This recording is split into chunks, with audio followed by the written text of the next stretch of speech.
Hello! So karon na nasad tay i-answer nga question.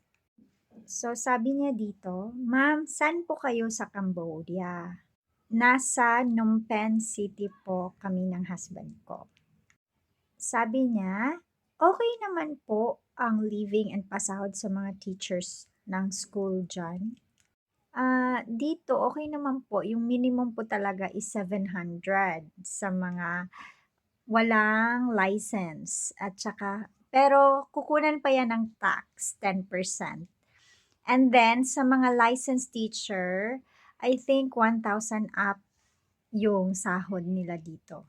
Then he asked again, "May charge po diyan? If ever man po makaturo diyan, gusto ko may church pa rin ako na madadaluhan." So yes, meron pong church dito and we are attending Jesus is Lord Church here in Cambodia.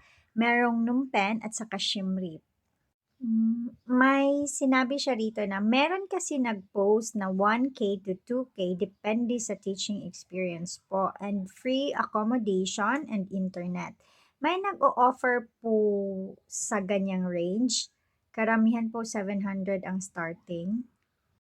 So far po, wala po akong nalalaman na school na nagbibigay ng free accommodation and internet.